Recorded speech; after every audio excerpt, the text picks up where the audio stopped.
seara, sunt Teodor Telembici și voi prezenta o nouă ediție a misiunii Infosport.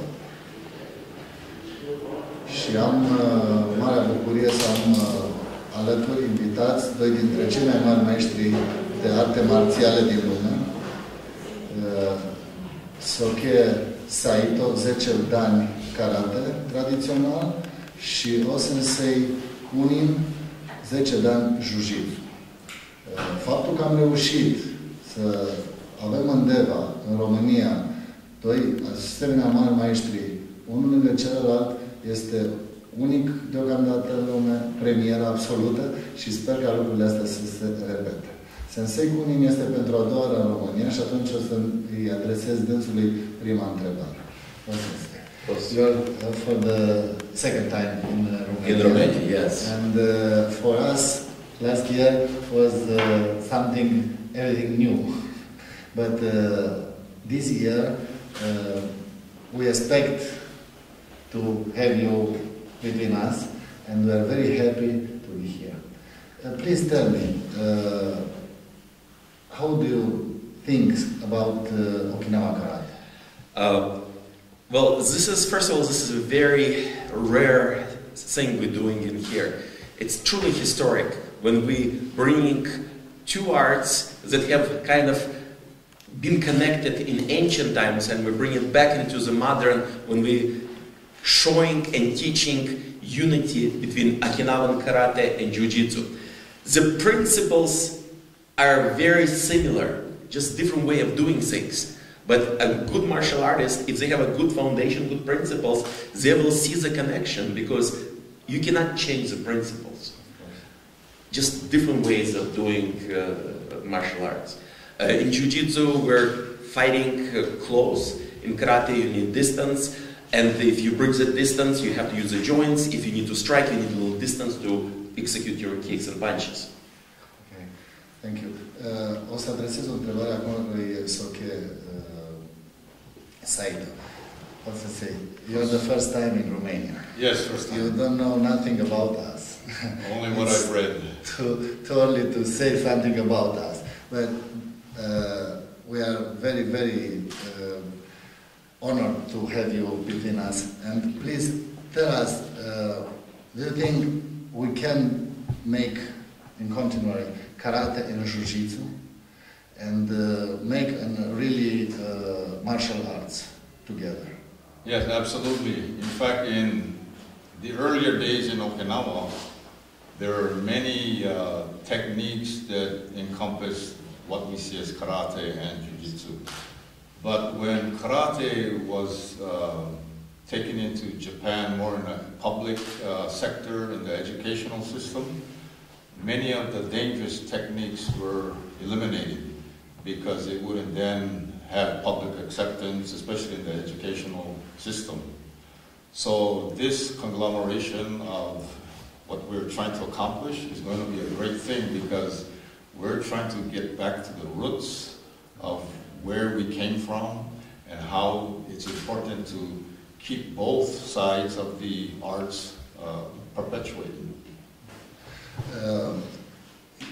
You give us the big honor, you and Sensei Kunin, to come in our organization, world organization, and please, I ask you to tell both of you, do you think we can develop better now when we are together? It's very, very important unity in martial arts, especially in karate. There's a lot of organizations fighting between each other. And what we're trying to do now is to show that all styles of karate can work together.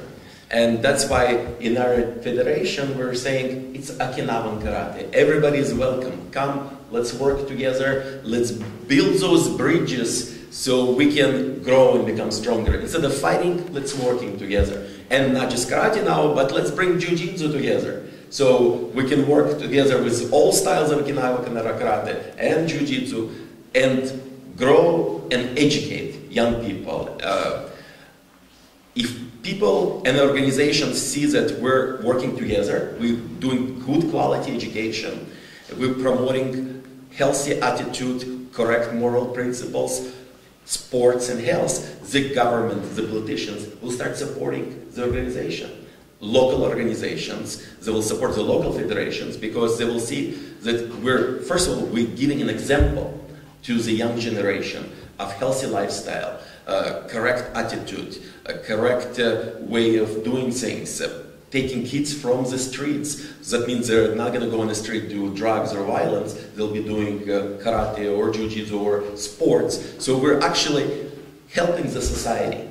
And that society will turn around and start helping the organization to grow because we're doing positive work, positive educational work. Sensei, if you want to complete something.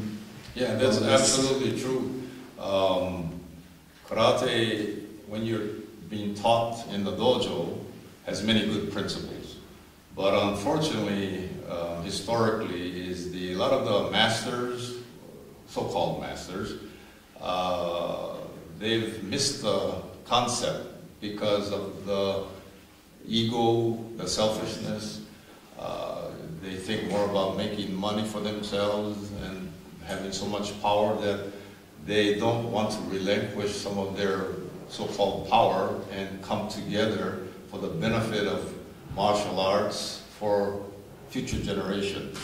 So hopefully what we're trying to do is stimulate everyone to come together and have an open mind so that we can preserve martial arts as it should be. Because like Sensei Kunin says, it is not only about the technique, but also about the moral values, how to be of service to your fellow man, how to demonstrate compassion, respect in the home, learning to stay away from drugs and other kinds of things, thinking about good health and exercise, and at the same time understanding that there is a martial Budo art that we need to preserve. And I think this is all important, and we're trying to get that going right now so that hopefully other leaders of organizations will see what we're doing and then put away their biases and come and participate. Okay, I hope this international Ganshoku will become traditional, and I hope next year you will become again. In which direction do you think we are going, our movement, our Okinawa karate? Because now we are in the same movement now, a new wave in martial arts. Yes, this is an important movement. It's a historical movement because we still give a lot of credence to Okinawa. That's the birthplace of karate. That's the birthplace of many martial arts. So if we don't begin something now to revive that important historical moment, then it's going to be lost forever. So I think what we're trying to accomplish is very, very important. And it is my wish and hope that other senseis will see what we're trying to do, and like I said, put away their differences and whatever, and participate with us. I suppose. Sensei, you are very, very near to Russia and Russian space. Do you think we can make this movement to development in these ex-Soviet republics and Russia in this way? Actually, Eastern Europe and Russia, martial arts is #1 priority for them. It's interesting, in the United States, martial arts, for most people, it's like a hobby. In Russia and Eastern Europe, it's a way of life. I travel a lot, and since I was born in Russia, I have communicated with my friends all the time. They bring their kids at the early age to study karate or jiu-jitsu or judo, but so they can dedicate their life to sport, to martial art. For them, this is not a hobby, because life in Europe, in Eastern Europe and Russia, is very much harder and harsh. You have to have a strong spirit to be able to survive and get ahead in your career or in business. And unless you're doing martial arts, unless you have strong spirit inside and strong discipline, you're not going to do it. So they bring their children at a young age and they push them, and the kids really want to do it. So for them, karate or jiu-jitsu it's a life important thing. It's not a hobby. It's very, very important. So what we're doing, a lot of them are actually searching for something like this. There is a lot of karate schools in Russia, jiu-jitsu schools, but they all, again, they're not united. They're separate. So what we're bringing them in now will be much, much stronger. But there is a big support there. In Russia, sports and martial arts supported by the government. They're taking it very seriously. Even so, martial arts like karate or jiu-jitsu, it's non-Olympic sport. The president of non-Olympic committee is his office is next to the office of the president of the Olympic committee in Russia, in the same building. So it's a government kind of umbrella. So we're working very, very close with our Russian friends to push martial arts very strongly. Generally, in martial arts, there are two sides different. The training, okay, they are interconnected, and the test, championships. Sensei, do you think we can make some, I don't know, other direction in the championships, in the way we test the practicants to make our movement more attractive for young people? I think we have to put that's what we have to put our energies and focus on, because you have different ways of competing these days under different sets of rules. The WKF, for example, has one set of rules. ITKF has a set of rules. And these athletes, when they participate, they then have to adjust to those rules in order for them to do well. So perhaps we can come to some kind of idea where we can have a more unified way of doing the sports aspect, or having separate divisions to accommodate each way of competing. So that's the difficult part of it now. But I think if more federations come together and put their heads together for the benefit of preserving Karate-Do and the martial arts, the traditional martial arts, then I think we'll be able to come with some solution that's going to be positive for everyone. Maybe it will be better to attract another traditional martial arts like Kobudo, I don't know, to make more dynamic our championships, our tests, and the practicants be developed in the more large horizon, not just karate and jiu-jitsu like now, but they must know Kobudo, Aikido, other direction. That's a thought, because there's a lot of practitioners in Kendo, for example, Iaido, so that's a possibility. But if we have too many arts coming together at one time, we're going to have more headaches, and it's going to be a difficult resolve. So I think at this point we'll just pretty much keep it to the traditional Karate-Do and Jiu-Jitsu, and let's see what happens. I would like to add that it's part of evolution process. So as we're working together and building, the evolving and evolution will find a way and kind of open a new doorways. So it's the life finds its way to to evolve. Okay, in the final of this interview, if you want to say something about or for our organization, for our practicants. First of all, I want to thank the organizers in Romania for organizing this event. for inviting us in here. I'm very honored, and Soke is also very happy to be here. It's my second time in Romania, and I love the Romanian culture, Romanian people, because there is so much warmth and good soul, lots of warmth in the culture and people.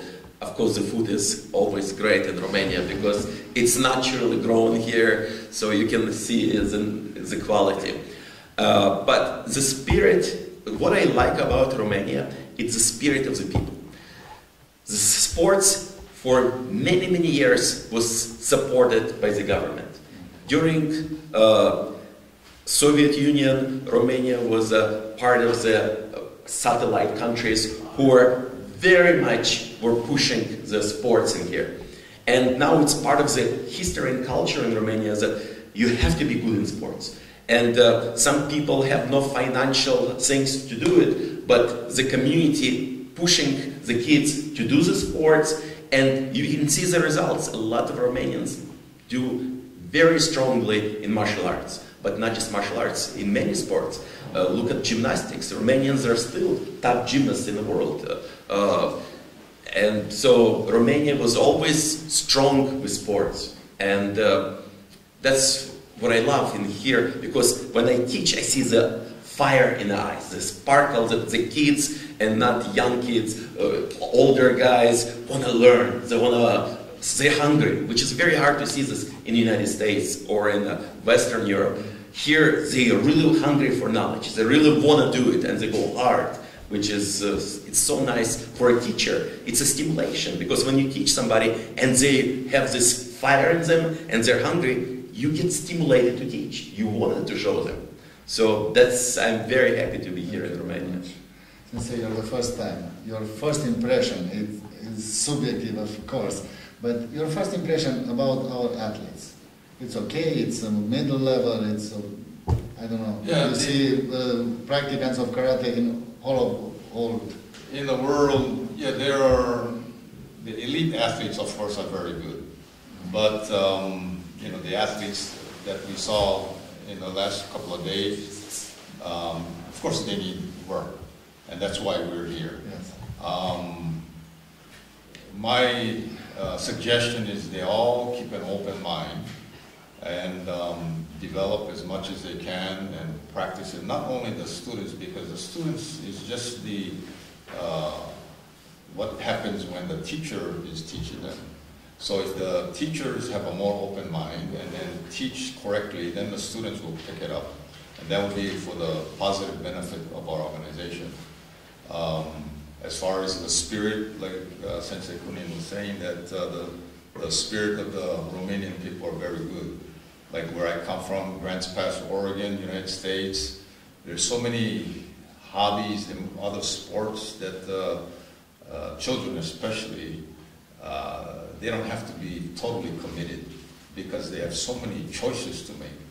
So when I come to places like this where there's more passion, and when you teach them, they're hungry, it really stimulates me as a teacher, and I get excited. And that's what I want to continue to do as far as my profession is concerned, teaching people who really, really enjoy my teaching, my sharing with them. And I think this is important. Of course, I wanted a little better weather, but that's beside the point, you know. But the food is excellent. I love the food here. And the people are very generous, they're very kind, and I appreciate that. And I'm very honored to be here. Thank you, both of you. And we are very honored to have you here within us. And I hope next year you'll be here and we continue our work. Thank you very much. Thank you.